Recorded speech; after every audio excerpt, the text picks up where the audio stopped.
자, 오후에 하나님 말씀 데살로니가전서 5장 23절입니다.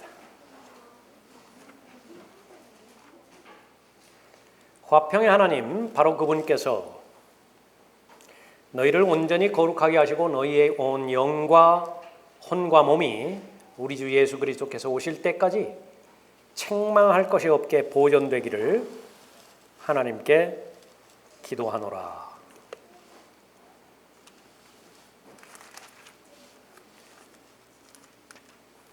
빌립보서 1장 말씀은 그냥 들으십시오. 빌립보서 1장 9절에 내가 이것을 기도하노니 너희의 사랑이 지식과 모든 판단에 있어서 더욱더 풍성하게 되어 너희가 가장 좋은 것들을 분별하며, 여기도 가장 좋은 것들을 분별하며 또 그리스도의 날까지 순수하고 흠없게 되기를 바라며 예수 그리스도를 통하여 얻는 의의 열매들로 가득 차서 하나님께 영광과 찬양이 되기를 바라노라. 기도하노라, 그 내용이죠. 영적인 아버지로서 가장 절실하고 중요한 또 지속되어지는 기도는 무엇인가? 그리스도의 날을 잘 준비했으면 좋겠다라고 하는 것이고요. 또 그것과 병행해서 가장 좋은 것들을 분별하는 그리스도인의 삶이 되었으면 좋겠다라고 하는 것입니다. 그 바라는 염원이 성경적이고 아버지의 마음과 같은 마음이기 때문에 기도로 승화시키는 것이, 다른 모든 부분들도 다 필요하지만은 가장 귀한 것은 그리스도의 날을 잘 준비할 수 있도록 해주십시오. 가장 좋은 것들을 분별할 수 있도록, 그러니까 사랑과 더불어서 가장 좋은 것들을 분별하는 삶을 통해서 이 지상에서는 바로 예수 그리스도를 통해서 얻는 의의 열매들이 풍성하게 열리는 것은 물론이고, 우리가 들림받아 올라갈 때에 모두가 다 하나님으로부터 칭찬받게 해주십시오. 그리스도의 날에 자랑하는 하나님의 자녀들이 되도록 해주십시오. 그렇게 기도하는 거죠. 설교의 제목은 그리스도의 날을 준비하는 분별력입니다. 세상을 살아가는 동안에 기준이 설정되어 있는데 그 기준이요, 아주 현명하고 올바른 기준이에요. 실행하는 데 있어서도 올바로 잘 결정을 했습니다. 그러면 대체로 만족스러운 삶을 살아가요. 그 사람들이 본이 되어지죠. 그러니까 그 먼저 앞서간 인생을 따라가는 이 다음 세대들도 본받아서 열심히 살아갑니다. 그런데 그것이 시간이 지남에 따라서 거의 사실로 진리로 입증이 돼요. 그러면 그것을 가치 있는 인생이라고 그렇게 규정 짓습니다. 성공한 인생이라고 규정 짓는 것이에요. 대단히 중요하죠. 그리스도인의 경우에는 하나님과 관련되어서 내리는 결정이 있습니다. 세상에서는 관계가 없죠. 그리스도인이기 때문에 진리와 관련되어서 진리를 실행하는 장이 지역 교회니까 또 교회 생활과 관련돼서 내리는 결정이 있어요. 무엇보다도 중요한 결정입니다. 분별력이 있어야 되겠죠. 세상에서 내리는 결정은요, 한두 번 잘못 결정했다 하더라도 복구할 가능성이 항상 주어지죠. 그러나 영적인 결정은 그것보다는 훨씬 더 심각합니다. 어느 경우에는 한 번 잘못 내려진 결정으로 인해서 그 폐해가 걷잡을 수 없이 커질 수 있기 때문에 그렇죠. 한 번 이단에 빠져가지고 거기에 세뇌까지 당해버리면요, 이성의 역할이 전혀 할 수 없거든요. 그러니까 그것으로 마치는 인생이 얼마나 많을까요? 소경이 소경을 인도해서 구렁텅이에 빠진 그런 개개인의 삶을 종합해 본다 할 때 그러니까 절대로 적은 수가 아닌 것을 잘 알 수 있는 것이죠. 그리스도의 날, 그것은 믿음의 절정입니다. 하늘나라를 믿는다라고 하는 것은 지옥의 실제를 믿는다는 것을 입증을 하고요. 살아계신 하나님을 믿는다라고 하는 것은 하나님께서는 한 영이시다라고 하는 것을 믿는 거예요. 그럼 하나님께서는 한 영이시다라고 하는 영을 믿는 것은 하나님께서는 어떤 영이세요? 막연하게 영이 아니라 어떤 영이에요. 근데 그 영 안에는 무슨 영도 있느냐면 사탄의 영도 있어요. 마귀가 있다 그 말이죠. 그러니까 하나님께서 영이신 것을 믿는 것은 마귀를 믿는다라고 하는 것을 병행할 때 의미가 있는 것입니다. 우리의 믿음 역시 마찬가지예요. 다가오는 세상을 믿지 않을 때에 이 지상에서 삶을 살아가는 것은 허망한 일이라고 바울이 고린도전서 15장에서 언급하고 있죠. 다른 것은 다 믿는데 부활을 안 믿어요. 죽음까지는 믿는다고요. 죽음까지는. 그러니까 죽음까지는 믿는데 죽은 자들로부터 부활하신 예수 그리스도를 믿지도 않고 그 뒤에 이어질 성도들의 부활도 믿지도 않는다. 그러면 그것은 예수 그리스도를 4대 성인 가운데 하나로 믿는 거예요. 석가도 훌륭한 사람이고 부처도 훌륭한 같은 인물인가요? 공자도 훌륭한 선생님이고 또 하나는 소크라테스죠. 소크라테스도 아주 훌륭한 선생님이고 그런데 그 가운데 예수 그리스도가 있다라고 하는 거죠.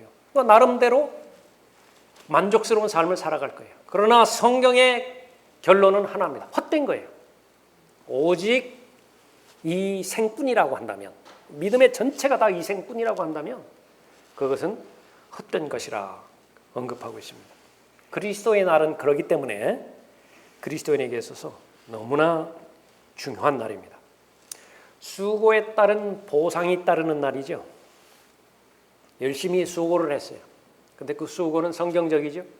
우리가 구원받기 위해서 어떠한 수고도 하나님께서는 인정해 주지 않습니다. 죽은 영이 되살아나기 위해서, 거듭나기 위해서는 하나님께서 요구하시는 행위가 단 하나도 없어요. 어느 경륜이에요? 교회 시대에.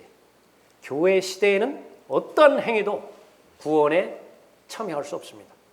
그것은 전적인 하나님의 은혜이고 전적인 하나님의 자비하심이에요. 그래서 그것을 선물이라고 말씀하셨습니다. 그 선물은 예수 그리스도를 주시는 것이고요. 예수 그리스도 안에 있는 영원한 생명입니다. 심지어는 그 예수 그리스도를 믿을 수 있는 믿음마저도 선물로 주신 거예요. 그런 선물 보셨습니까? 우리가 해야 되는 일은 어떤 것이냐? 그 하나님께서 선물의 형태로 주신 것을 받아들이기만 하면 돼요. 하지만 않으면 되는 것이에요. 그러면 구원받는 것이죠. 그러면 죽은 영이 거듭나게 되는 것입니다. 그 거듭난 영은요, 새로운 능력이 있는 존재예요. 새로운 힘이 외부로부터 부여된 존재이거든요. 그리스도 안에 있는 새로운 피조물입니다. 그 새로운 피조물은요, 이제는 행할 수 있는 능력이 있어요. 어떤 능력이요? 하나님을 기쁘시게 해드릴 수 있는 능력입니다. 구원받기 전에는 행하는 모든 행위는 썩어 없어질 종교 행위이기 때문에 하나님 보시기에 악취만 풍길 뿐이에요. 더러운 걸레라고요. 아무리 아름답게 포장을 했다 하더라도 그 의는, 사람의 행위로 말미암는 의는 하나님께서 받아들여 주지 않는 거예요. 그러나 거듭난 이후에 하나님의 자녀가 비록 어린아이지만 하나님을 섬기고자 했던 부분들이에요.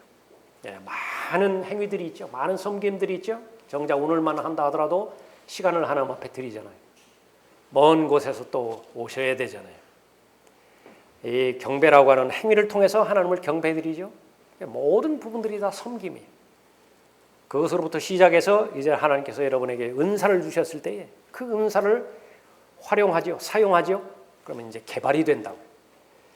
그래서 믿음의 분량에 따라서 30배부터 시작해서 100배의 열매를 계속해서 맺어가는 것입니다. 모두가 다 수고예요. 그 수고는 하나님께서 절대로 잊어버리지 않으십니다. 모든 수고를 다 기억해서. 사람은 잊을 수 있어요. 내가 그 사람을 섬겼을 때에 오래전에 섬겼는데 나는 까맣게 잊었다고요. 근데 그 사람은 잊지를 못하는 거예요. 다시 한번 얘기를 해도 그런 일이 있었는가? 잘 모르는 거예요. 하나님은 더 하십니다.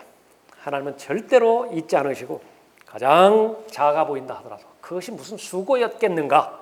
심지어 그런 것까지도 다 일일이 기억하시고 보상하시는 것이 그 날이 그리스도의 날입니다.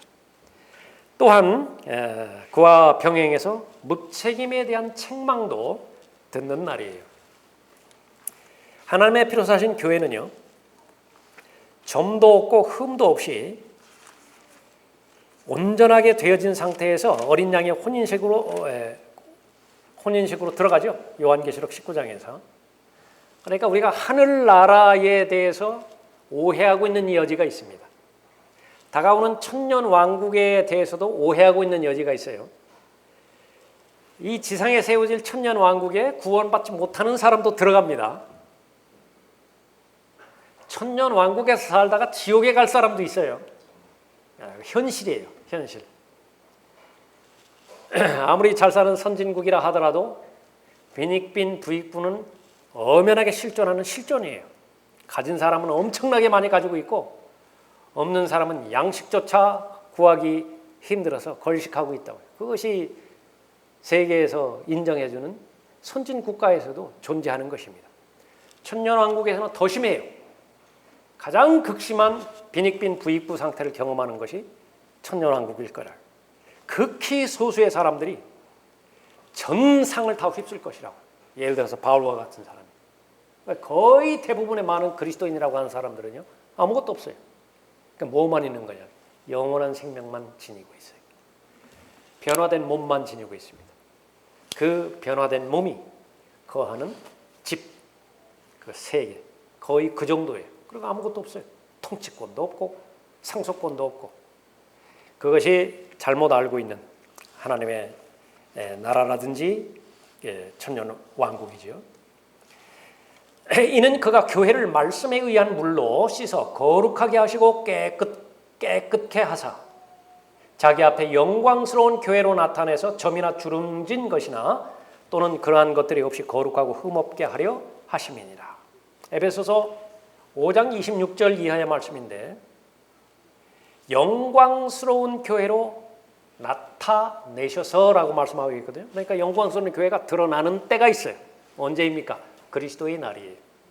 우리가 휴거돼서 올라가죠. 그리스도의 심판석이 펼쳐집니다. 그 가운데서 구원받은 모든 하나님의 자녀들은 다 이제 출현하는 거예요. 드러나는 것입니다. 나타나는 것이에요.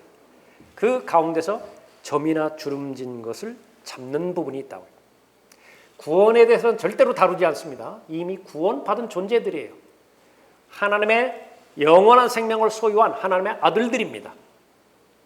무엇을 결산하는 자리인 것인가, 심판하는 자리인가, 행위들입니다. 구원받은 이후부터 들림받아 올라갈 그때까지 하나님을 섬겼던 모든 섬김들에 대해서 그것이 보상으로 이어지는 것인가, 아니면 타버린 죄로 이어지는 것인가, 그것이 결정되는 것이 그리스도의 날이죠.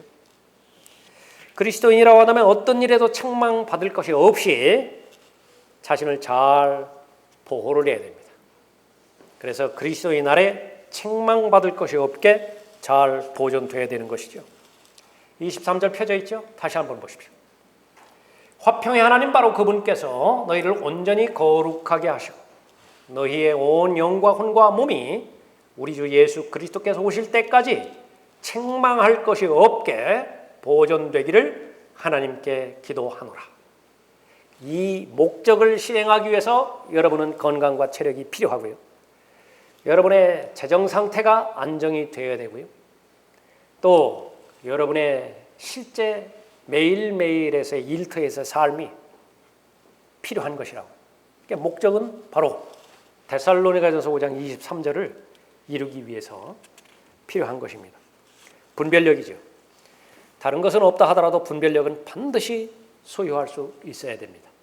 성경적인 그 이유에 대해서 몇 가지 살펴보면 우선은 영적 열매를 거둬야 돼요.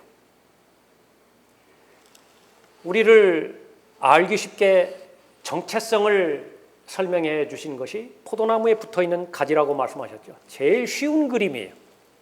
그 그림 이해하지 못하는 사람 없죠. 포도나무가 있고 가지가 있어요.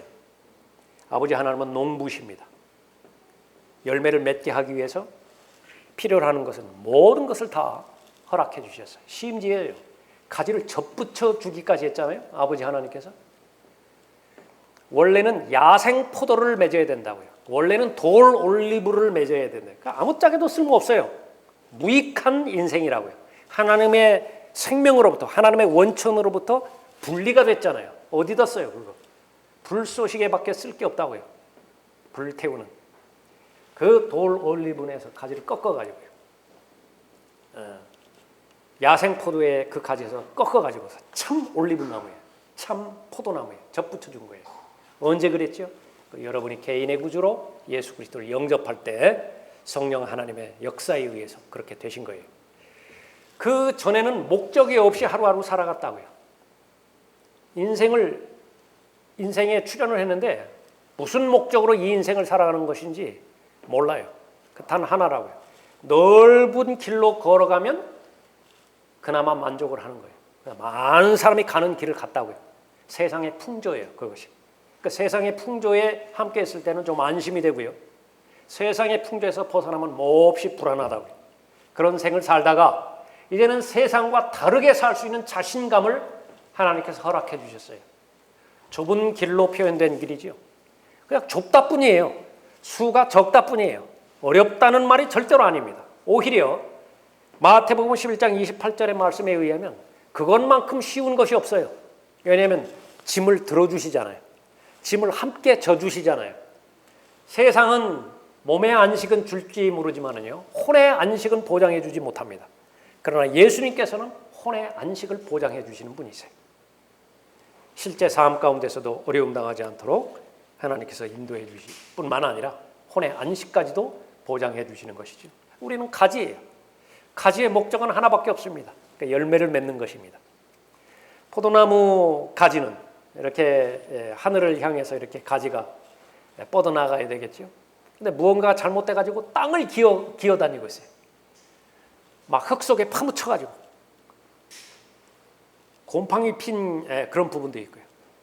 그러면 농부 전문가죠. 농사의 전문가의 농부가 가차없이 들어 올려 버리는 거예요.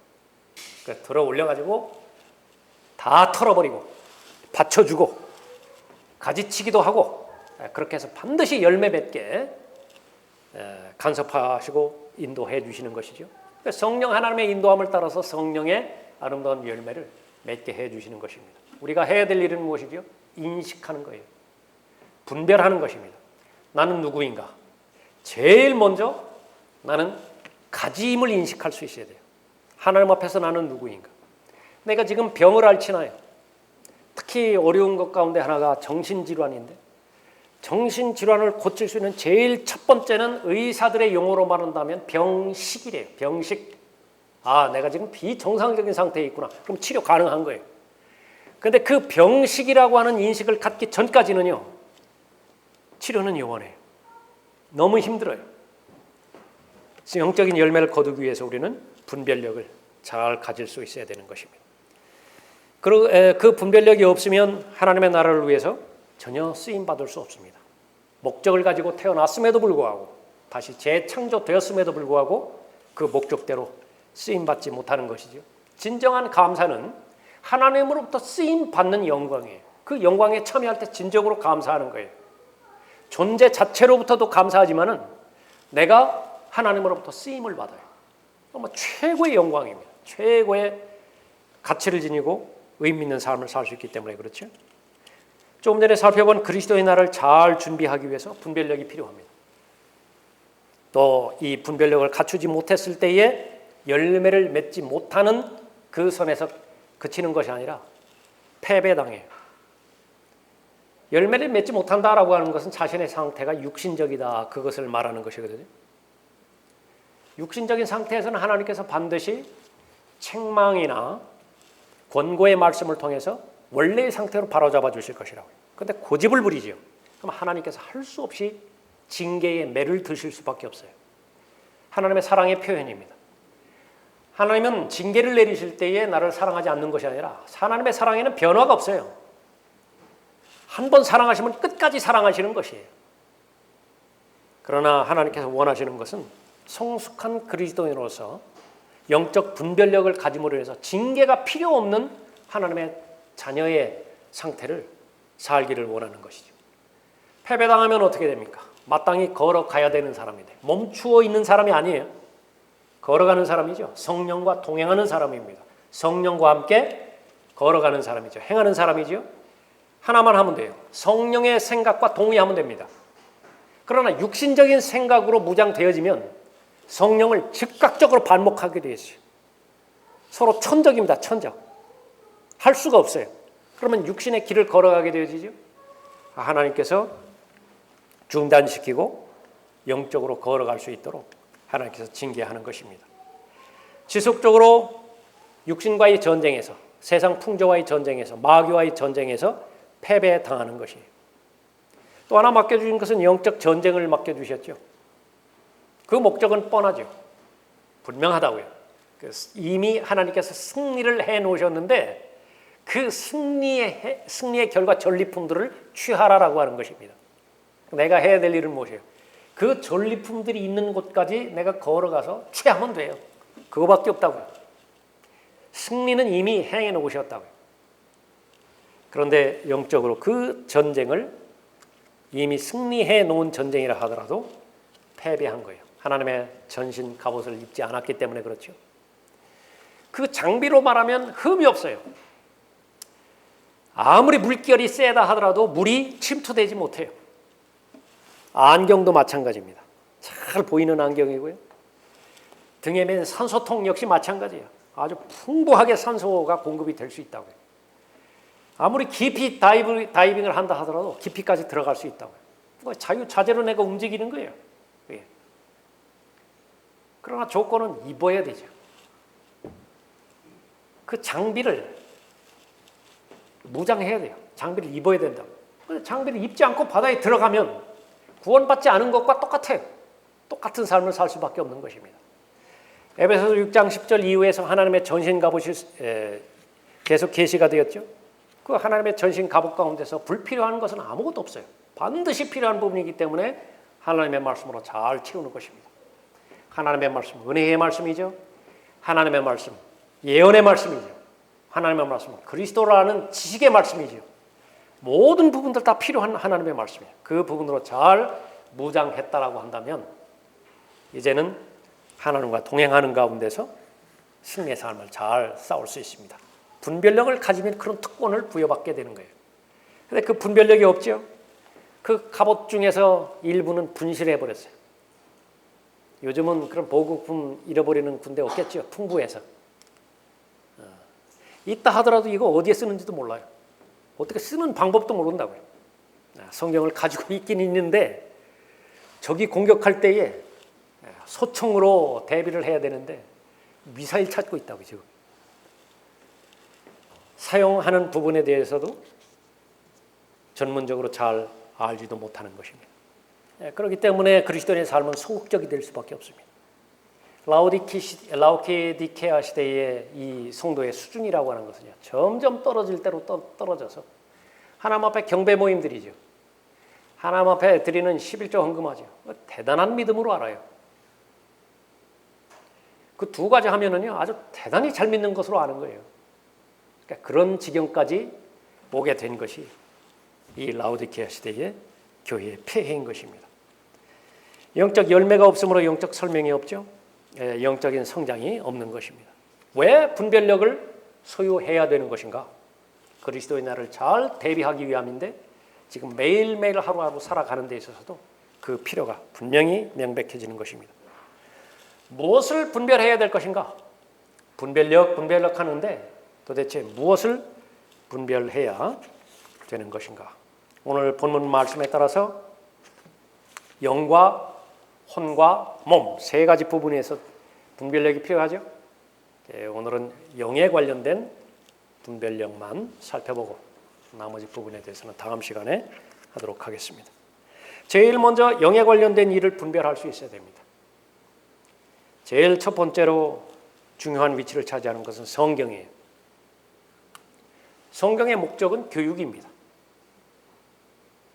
올바른 영에 의해서 올바른 가르침의 결과 올바른 내용을 잘 알 수 있는 것이죠. 목적은 최종적으로 올바른 판단이에요. 초등학교 왜 그렇게 열심히 가르치나요? 중고등학교 왜 그렇게 보편적인 지식, 상식에 해당되지는 부분 그러니까 왜 그렇게 잘 가르치는 거예요? 대학에 올라가서 왜 전문 지식을 필요로 하는 것이에요? 잘 판단하라 그거예요. 잘 결정을 내리라 그 말입니다. 그 결정을 내리지 못했을 때에 본인에게 폐해가 가는 것은 물론이고요. 주변 사회에도 악영향을 끼쳐요. 그래서 고등학교까지 의무 교육을 국가는 시켜야 된다고요. 만약에 국가가 의무 교육에 소홀히 해버렸다. 그 사람은 다 악행에 노출이 돼버린다고요. 국가에 폐해가 가요. 그래서 국가가 돈을 들인다 하더라도 최선의 교육을 그렇게 시키고자 하는 것이에요. 그 이론은 그런 것이에요. 그러나 그렇게 가장 기본적인 교육을 시킨다고 해서 그럼 모두가 다 건강한 사회인으로 사회에 진출하는 것인가? 우리가 경험으로 목도하고 있죠. 그 한계가 있어요. 성경의 교육도 마찬가지입니다. 어느 것 하나 판단을 요구하지 않는 부분이 없어요. 아침에 일어나서 처음 들어오는 생각부터 시작해서 하나님으로부터 온 생각인가? 마귀가 하나님의 생각을 실현하지 못하도록 공격하는 생각인가?